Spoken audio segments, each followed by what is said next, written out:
আর কোনো পাতানো নির্বাচন নয়, এবারে নির্বাচন হবে ন্যায় ও ইনসাফ প্রতিষ্ঠার, এমনটি জানিয়েছেন প্রধান নির্বাচন কমিশনার এএমএম নাসিরউদ্দিন। সকালে রাজধানীর আগারগাঁওয়ে নির্বাচন কমিশনে মনোনয়নপত্র বাতিল সংক্রান্ত আপিল আবেদনের বুথ পরিদর্শন শেষে কথা জানান তিনি। এদিকে মনোনয়নপত্রের বৈধতা চেয়ে চতুর্থ দিনের মতো নির্দিষ্ট বুথে আপিল আবেদন করছেন দেশের বিভিন্ন প্রান্ত থেকে আসা প্রার্থীরা। আরও জানাচ্ছেন শাহরের বাঁধন।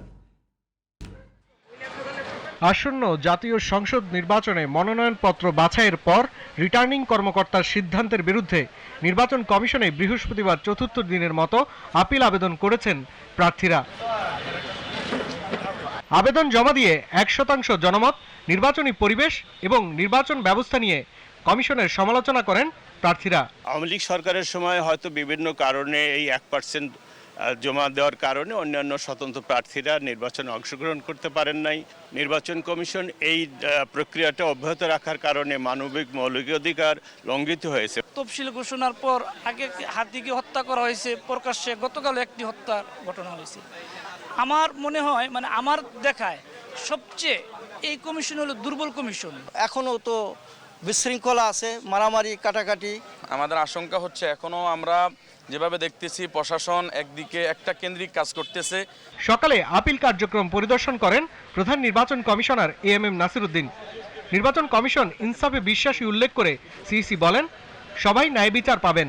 এবং অনেকে বলে যে নির্বাচন কমিশন এটা করেছে ওটা করেছে, বাতিল করে দিয়েছে। রিটার্নিং অফিসারের ক্ষমতা আছে, আইন ওনাদেরকে ক্ষমতা দিয়েছে সিদ্ধান্ত নেওয়ার জন্য। তো সিদ্ধান্ত ওনাদের সিদ্ধান্ত ওনারা দিয়েছেন, এবং যারা আপিলে যখন আমাদের কাছে আসবে আমরা আমাদের আইন অনুযায়ী যা করার আমরা কমিশন থেকে সিদ্ধান্ত দেব, এবং একদম সম্পূর্ণ রকমভাবে ন্যায় বিচার আমরা করার সর্বোত্তম চেষ্টা আমরা করবো, এবং ন্যায় বিচারই হবে ইনশাল্লাহ আমাদের এখান থেকে। নির্বাচনে সবার জন্য সমান ক্ষেত্র নিশ্চিত করতে কমিশন কাজ করছে বলেও জানান এএমএম নাসিরউদ্দিন। কোনো পাতানো নির্বাচন হবে না, রাজপথে আমারও দরকার হবে না। কোনো পাতানো নির্বাচনের দেশে ইনশাল্লাহ হবে না। শুক্রবার পর্যন্ত আপিল করতে পারবেন প্রার্থীরা, আর এই আপিল শুনানি এবং নিষ্পত্তি হবে 10 থেকে 18 জানুয়ারির মধ্যে।